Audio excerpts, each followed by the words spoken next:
लेक्चरमध्ये आपण डिस्कस करणार आहोत साऊंड बद्दल. आता साऊंड म्हणजे काय? आता मी तुम्हाला सध्या बोलत आहे, बरोबर?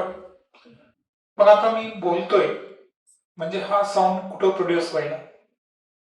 तुम्हाला माहित असेल की आपला जो थ्रोट आहे, घसा, तर याच्या आतमध्ये व्होकल कॉर्ड्स असतात. काय असतात?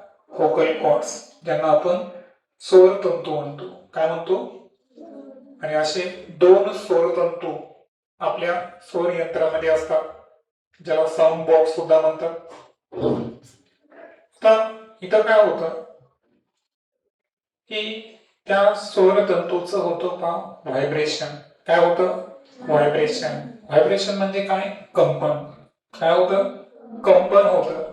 आणि या कंपनामुळे हे कंपन बोलताना काय होतं की आपण काय करायलो की आपल्या जी स्टमक, पोटामधली जी हवा आहे ती काय होत असते?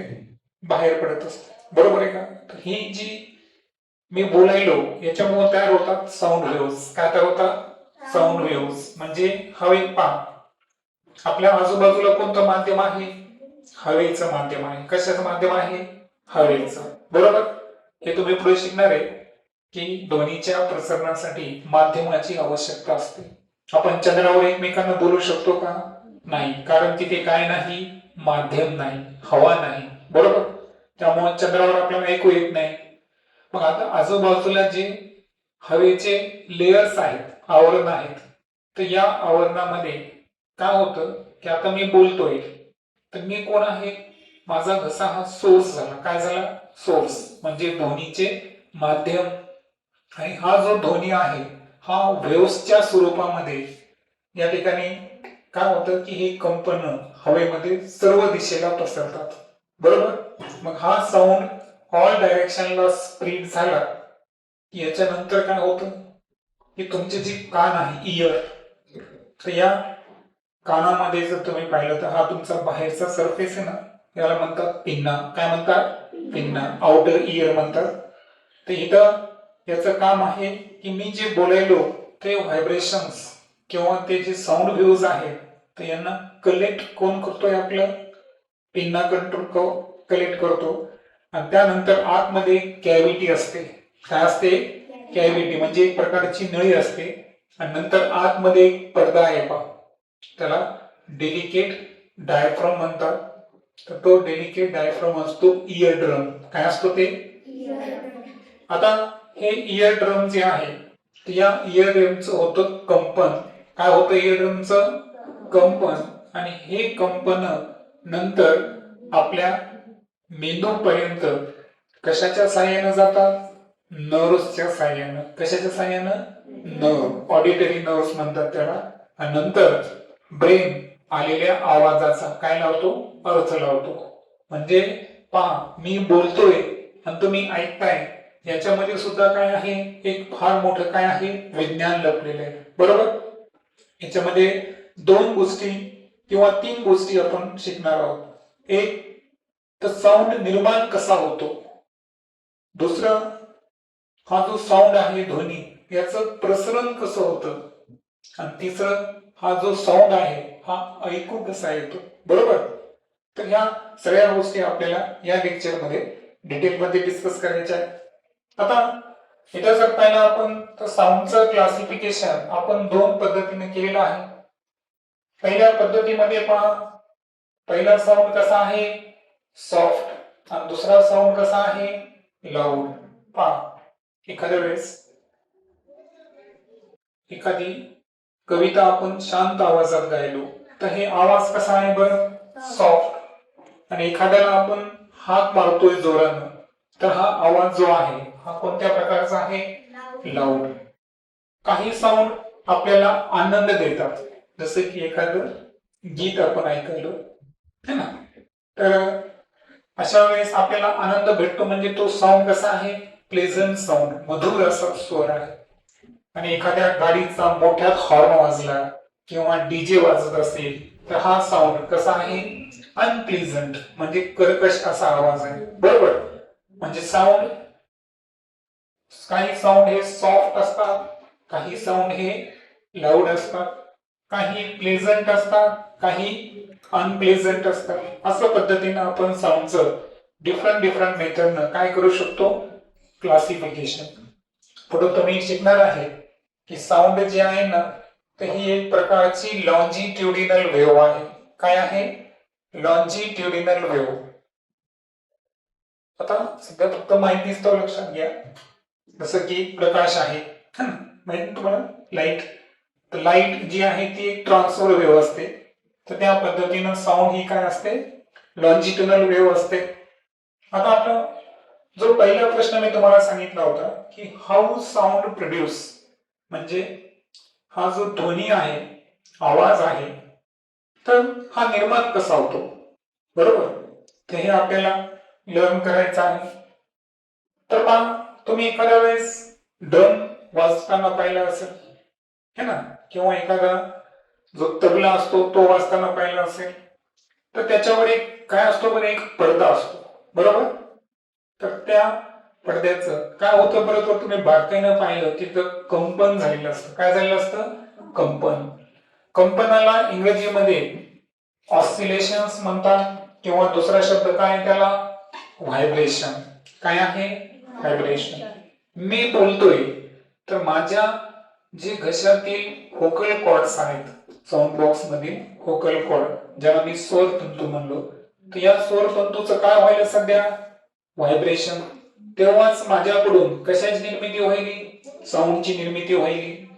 जेव्हा एखादा तबला वाजत आहे तेव्हा काय होत आहे, व्हायब्रेशन. जेव्हा एखादा ढोल वाजत आहे तेव्हा काय व्हायला, व्हायब्रेशन. शाळेची घंटाध्वनी जेव्हा वाजवतात, तर जी लोखंडाची जी बेल आहे तिचं बारकाईने निरीक्षण केलं आपण, तर तिथं सुद्धा काय तयार झालेली असतात, कंपन तयार झालेली असतात. येते लक्षात. जेव्हा एखादी काच असेल, दरवाजा असेल, त्याला तुम्ही जेव्हा काय करता बरं, भिंतीला जास्त आवाज येतो का, नाही. आणि तेच काचावर आवाज कसा येतो, जास्त. म्हणजे याचा अर्थ जितकं व्हायब्रेशन जास्त, जितकं कंपन जास्त, तितक्या जास्त प्रमाणात काय तयार होतो, ध्वनी. डीजे वाजताना पाहिलं ते स्पीकर पहा कसं काय करत असतो, ते व्हायब्रेट असतो, है ना, त्याला मॅग्नेट वगैरे असतात स्पीकरला. तर तिथं व्हायब्रेशन. डीजेच्या बाजूला जर तुम्ही उभा राहिले तर तुम्हाला ते व्हायब्रेशन लक्षात येतील. साऊंड मध्ये इतकी शक्ती आहे की त्याच्या व्हायब्रेशन काच सुद्धा फुटू शकतात, कारण साऊंड हे ऊर्जेचं एक रूप आहे असं आपण म्हणतो. मग ओव्हरऑल या सर्व अनुभवावरून काय लक्षात येतं की ध्वनीच्या निर्मितीसाठी कशाची आवश्यकता आहे, कंपनाची आवश्यकता आहे. साधा रबर बँड तुम्ही ताणा आणि त्याला फक्त टिचकी मारा, टिचकी मारल्यावर त्याचे काय होतात, व्हायब्रेशन, आणि काही प्रमाणात काय तयार होतो, साऊंड. तुम्ही ते वीणा वगैरे पाहिलं असेल ना, त्याच्यामध्ये सुद्धा जे साऊंड तयार होतो ते कशामुळे तयार होतो, कंपनामुळे. म्हणजे ओव्हरऑल साऊंड बद्दल मोस्ट इम्पॉर्टंट सांगता येईल आपल्याला की ध्वनीच्या निर्मितीसाठी कंपनाची आवश्यकता असते. कंपनाला काय म्हणायचं, ऑसिलेशन्स किंवा व्हायब्रेशन. त्यानंतर सेकंड टॉपिक आपण पाहिला होता की मी तुम्हाला म्हटलं होतो की चंद्रावर ऐकू येत नाही. का ऐकू येत नाही बरं, कारण चंद्रावर हवा नाही. जिथे हवा नसते त्याला काय म्हणायचं मग माहिती तुम्हाला, त्याला म्हणतात व्हॅक्युम. काय म्हणतात त्याला, व्हॅक्युम. मराठीमध्ये त्याला म्हणतात निर्वात पोकळी. काय म्हणतात त्याला, निर्वात पोकळी. म्हणजे तिथं कोणतंच माध्यम नाही.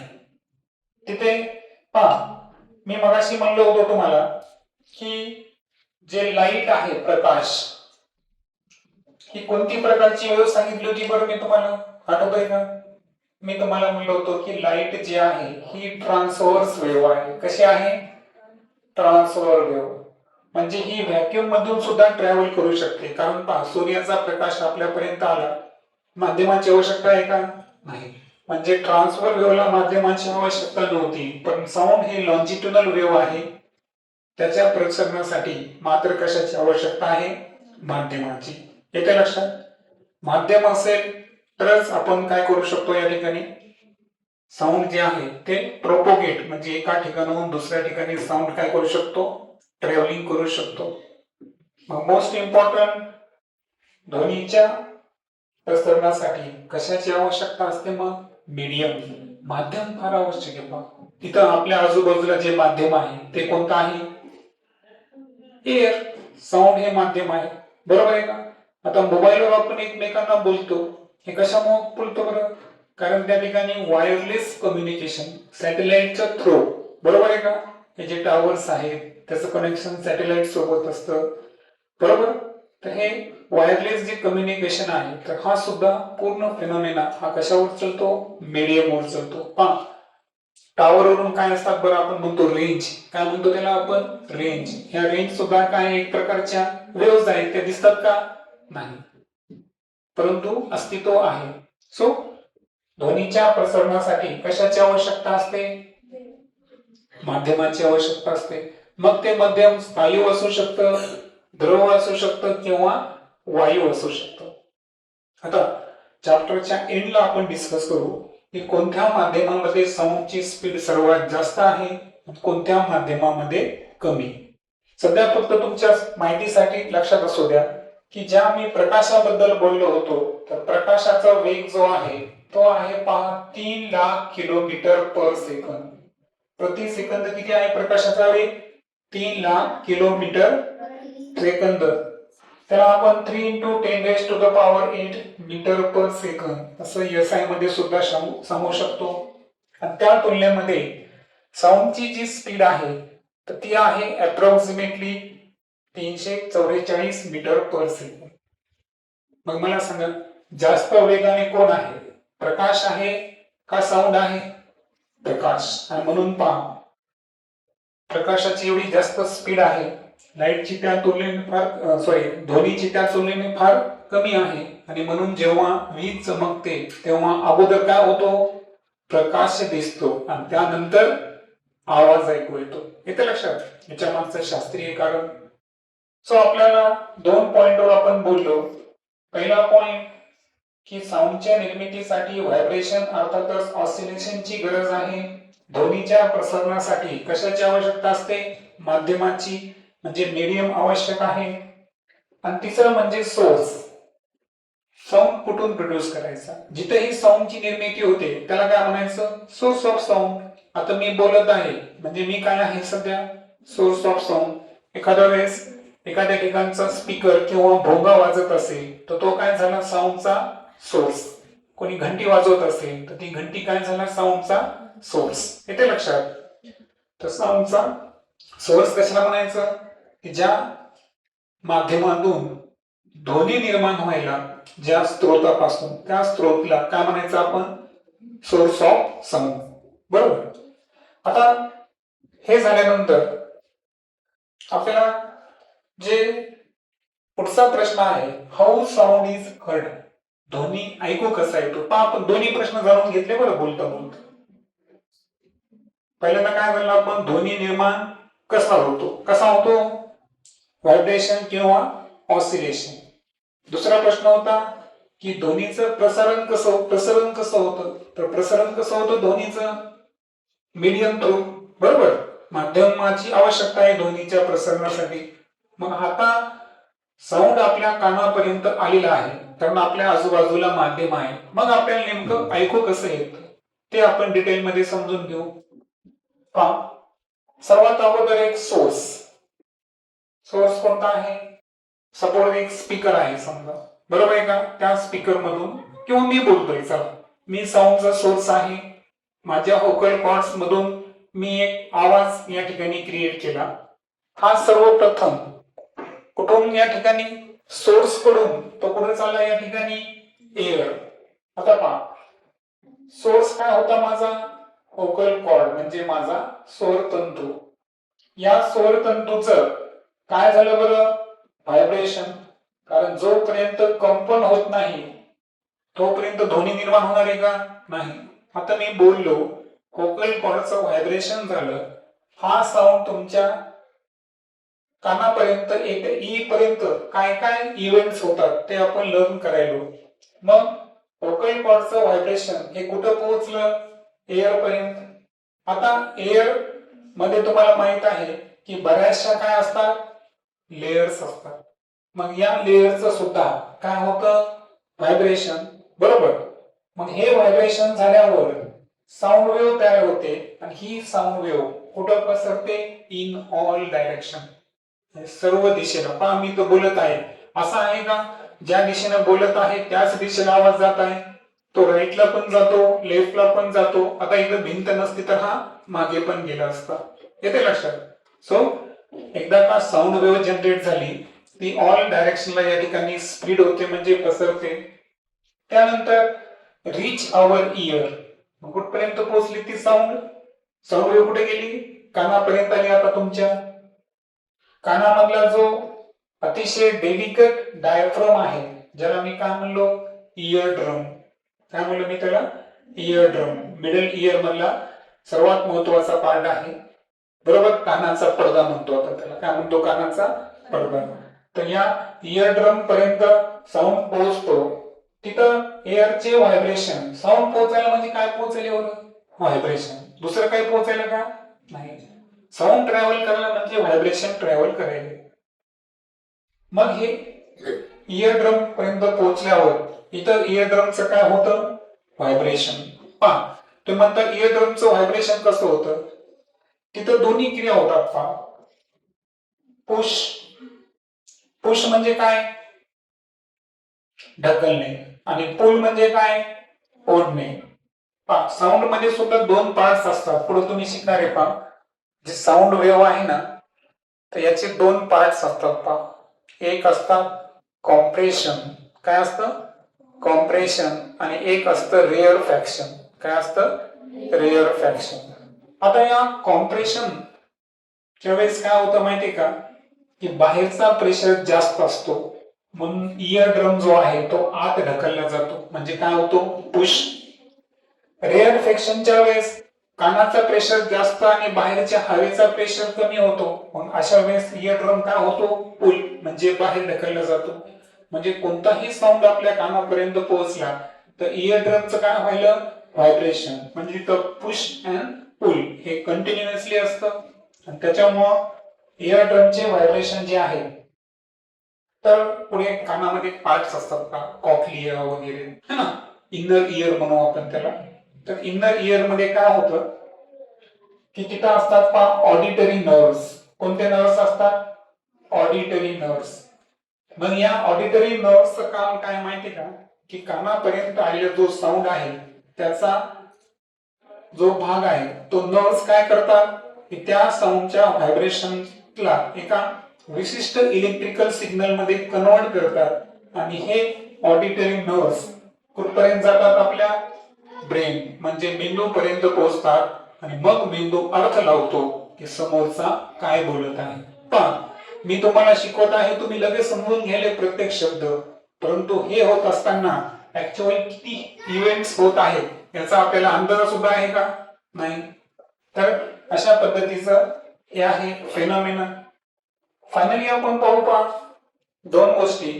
एक आहे साऊंडचं प्रोपोगेशन.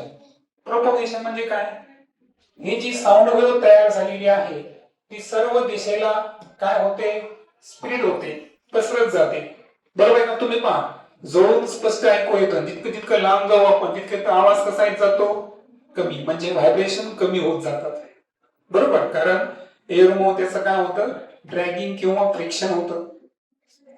मग साऊंड वेव्ह सर्व दिशेला पसरणे याला काय म्हणायचं, साऊंडचं प्रोपोगेशन. आणि मीडियम ऑफ प्रोपोगेशन म्हणजे काय, की सोर्स ऑफ साऊंडच्या सभोवताली जो काही पदार्थ आहे ज्याच्यातून साऊंड वेव्ह ट्रॅव्हल व्हायला, तर त्या पदार्थाला काय म्हणायचं, मीडियम. कारण मी बोलायलो, माझ्या आजूबाजूला काय आहे बरं, हवा, मग एअर हे झालं या ठिकाणी medium of propagation of sound. सर्वात शेवटी मी जे मला म्हणलो होतो की साऊंडची स्पीड सर्वात जास्त कुठे असते याबद्दल आपल्याला बोलायचं आहे. तर लक्षात घ्या, मीडियम तीन प्रकारचे असतात. कोणते कोणते, सॉलिड, लिक्विड आणि गॅस. तर साऊंड जे आहे ना, फास्टेस्ट म्हणजे काय बरं, सर्वात जलद गतीनं कोणत्या माध्यमामध्ये ट्रॅव्हल करतात? सॉलिड.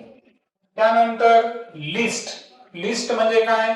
सर्वात कमी वेग जो आहे साऊंडचा हा कोणत्या माध्यमात आहे? गॅस. बरोबर. आणि लिक्विड संदर्भात जर पाहिलं आपण तर त्या ठिकाणी शब्द काय वापरावा लागेल आपल्याला? मीडियम. म्हणजे गॅस पेक्षा जास्त परंतु स्थायू पेक्षा कमी अशी स्पीड ही कोणत्या माध्यमामध्ये असते? आता मी तुम्हाला जे बोलायलो ही स्पीड सर्वात जास्त आहे का कमी आहे बरं? इतर माध्यमांच्या तुलनेमध्ये कमी आहे. कारण मी तुम्हाला म्हणलो हवेमध्ये स्पीड किती सांगितली मी तुम्हाला? 344 मीटर पर सेकंद. ही आता हवा ही सुद्धा कोणते मीडियम आहे? गॅसियस मीडियम आहे. जर मी पाण्यामध्ये बोललो असतो त्याच्यापेक्षा जास्त स्पीड राहिली असती. बरोबर आहे का? आणि जर एखादा लोखंड आहे त्या लोखंडातून जर साऊंड ट्रॅव्हल करत असेल अशा वेळेस त्याची स्पीड कशी असणार? सर्वात जास्त. कारण यावेळेस मीडियम कसा आहे? सॉलिड. लक्षात आलं? साऊंडची सर्वात जास्त स्पीड ही सॉलिड म्हणजे स्थायू पदार्थामध्ये असते आणि सर्वात कमी स्पीड किंवा सर्वात कमी वेग हा कोणत्या माध्यमामध्ये असतो? गॅसेस. नेक्स्ट लेक्चर मध्ये आपण नॉइज पोल्युशन आणि अकॉस्टिक सायन्स या संदर्भात बोलू.